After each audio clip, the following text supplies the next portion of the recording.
ఓం నమో వెంకటేశాయ. కుంభలగ్నం, కుంభరాశి.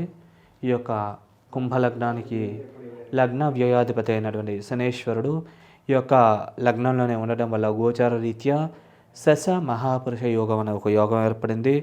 ఈ యోగం వల్ల సంఘంలో కీర్తి మర్యాదలు, గౌరవ ప్రతిష్టలు లాంటివి బాగా పెరుగుతాయి. అలాగే స్టామినా, ఇమ్యూనిటీ, సెల్ఫ్ కాన్ఫిడెన్స్ లాంటివి బాగా పెంపొందే అవకాశం ఉంటుంది. అదే శారీరకంగా కూడా మంచి స్ట్రాంగ్గా ఉండే అవకాశం ఉంది. అలాగే సెల్ఫ్ కాన్ఫిడెన్స్ కూడా బాగా పెరుగుతుంది. అలాగే వివాహ ప్రయత్నాలు చేసే వాళ్ళకి వరుడైతే అనుకూలమైనటువంటి వధువు అయితే అనుకూలమైన వరుడు ఇట్లా లభించే అవకాశం ఉంటుంది. అలాగే బిజినెస్ పార్ట్నర్స్ ఉంటే కనుక వారి మధ్య సంబంధ బాంధవ్యాలు బాగా మెరుగుపడే అవకాశం ఉంది. కాబట్టి ఈ సమయాన్ని మీరు బాగా సద్వినియోగం చేసుకోగలరు. ఆల్రెడీ మ్యారేజ్ అయినటువంటి భార్యాభర్తలు ఉంటే కనుక ఒకరి ఉన్నతికి, ఒకరి అభివృద్ధికి ఒకళ్ళు బాగా సహకరించుకుంటారు కూడా. అలాగే ఈ యొక్క శని యొక్క శుభదృష్టి 3వ స్థానం మీద ఉండడం వల్ల సోదర సోదరీ వర్గీయుల సహాయ సహకారాలు లభించడం, మాట తీరు కమ్యూనికేషన్ స్కిల్స్ బాగా మెరుగుపడడం మరియు సభలలో బాగా ప్రసంగించగలగడం లాంటి పరిణామాలు జరిగే అవకాశం ఉంటుంది. అలాగే వృత్తిపరంగా కూడా ప్రమోషన్లు, ఇంక్రిమెంట్లు లాంటివి లభించే అవకాశం ఉంటుంది. ధనపరమైన ప్రమోషన్లు కూడా లభించే అవకాశం ఉంటుంది.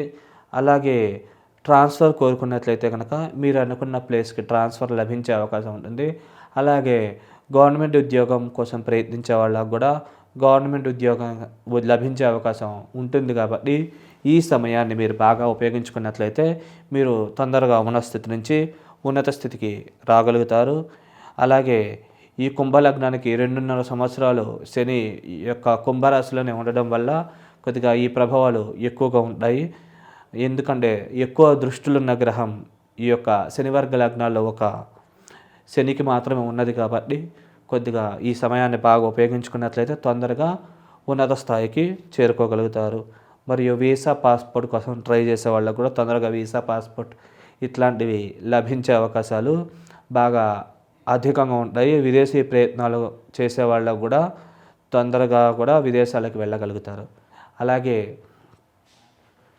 ఈ యొక్క లగ్నానికి 2వ ఇంట్లో రాహువు, అలాగే 8వ ఇంట్లో కేతువు ఉండడం వల్ల వ్యక్తిగత జాతకంలో కనుక కేతు మహాదశ అయిపోయి రాహు మహాదశ మిగిలి ఉన్నట్లయితే కనుక ఈ రాహుకేతులు ఇద్దరు కూడా అద్భుతంగా యోగించి లాభిస్తారు. మంచి శుభ పరిణామాలని కలగజేసే అవకాశం ఉన్నది.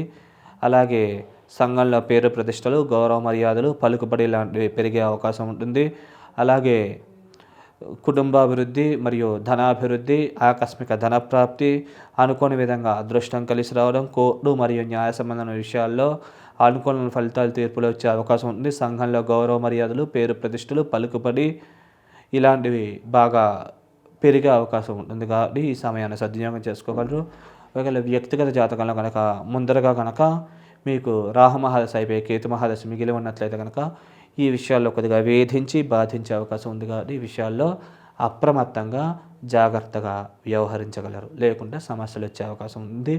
అలాగే మీకు ఈ యొక్క 3వ ఇంట్లో గురువు మీకు ఉండడం వల్ల అప్పుడు మాటలలో తడబాటు, కొద్దిగా సభలలో ప్రసంగించేటప్పుడు కూడా చిన్న చిన్న ఇబ్బందులు తలెత్తడం, సోదర సోదరీ వర్గీయులతో చిన్న మనస్పర్ధలు, తగాదాలు లాంటివి వచ్చే అవకాశం ఉంటుంది. అలాగే ఈ యొక్క గురువు యొక్క పాపదృష్టి ఈ యొక్క వివాహ స్థానం మీద ఉండడం వల్ల గురుదశలు అంతర్దశలు నడిచినట్లయితే స్వల్పంగా వివాహం ఆలస్యం కావడం, ఇలాంటి సమస్యలు తలెత్తే అవకాశం ఉంది. అలాగే అప్పుడప్పుడు కూడా చిన్న మనస్పర్ధలు భార్యాభర్తల మధ్య కూడా వచ్చే అవకాశం ఉంటుంది. అలాగే చేతి దాకా వచ్చి కొద్దిగా అదృష్టం మిస్ అవ్వడం, కొన్ని అవకాశాలు మిస్ అవ్వడం, దానివల్ల డిప్రెషన్కి గురవడం లాంటి సమస్యలు తలెత్తే అవకాశం ఉంటుంది. అలాగే ఈ యొక్క చేతి దాకా వచ్చి కొన్ని లాభాలు కూడా మిస్ అయ్యే అవకాశం ఉంది. కానీ ఈ విషయాల్లో ముఖ్యంగా గురుదశలు అంతర్దశలు నడిచినట్లయితే కొద్దిగా జాగ్రత్తగా అప్రమత్తంగా ఉంటే మంచిది. వ్యక్తిగత జాతకంలో కనుక గురు మహాదశ 16 సంవత్సరాలు అయిపోయినట్లయితే ఈ ప్రభావం తక్కువగా ఉంటుంది. వ్యక్తిగత జాతకంలో గురువు మీద కనుక శని యొక్క శుభదృష్టి కానీ, బుధ శుక్రుల యొక్క శుభదృష్టి కానీ ఉన్నా కానీ ఈ యొక్క ప్రభావాలు కొద్దిగా తక్కువగా ఉండే అవకాశం ఉంది.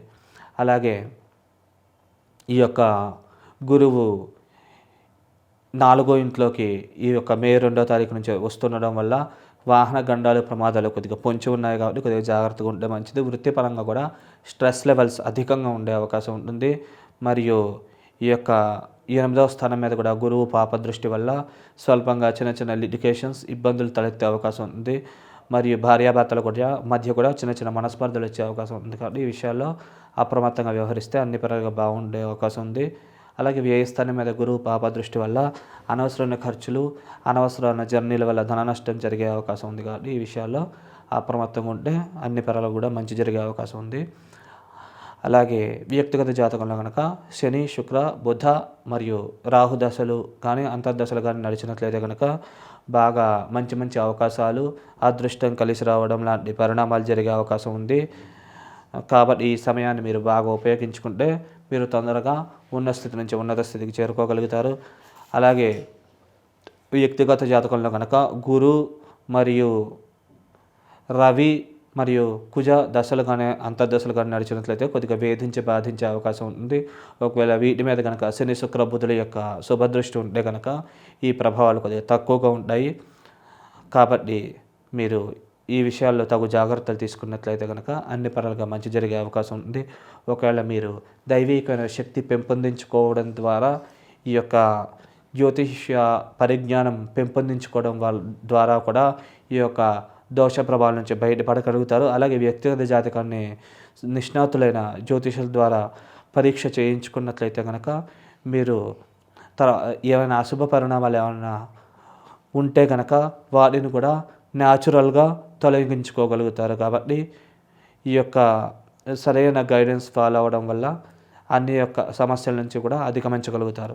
అలాగే దైవికమైన శక్తి పెంపొందించుకొని మీరు దోష ప్రభావం నుంచి బయటపడాలనుకుంటే కనుక మీరు విశేషంగా శివపార్వతుల ఆరాధన, వారి యొక్క అర్చన, వారికి నైవేద్యం సమర్పించి ప్రసాదంగా స్వీకరించడం, వారికి సంబంధించిన స్తోత్ర పారాయణ ఆచరించుకోవడం, అలాగే వారికి సంబంధించినటువంటి శివుడికి ధరింపజేసినటువంటి భస్మము మరియు పార్వతీదేవికి పూజ చేసినటువంటి కుంకుమ నుదుటిని ధరించడం వల్ల మరియు వారికి డ్రై ఫ్రూట్స్ నైవేద్యం పెట్టి ప్రసాదం కింద స్వీకరించడం వల్ల ఈ యొక్క దోష ప్రభావం నుంచి తొందరగా బయటపడగలుగుతారు.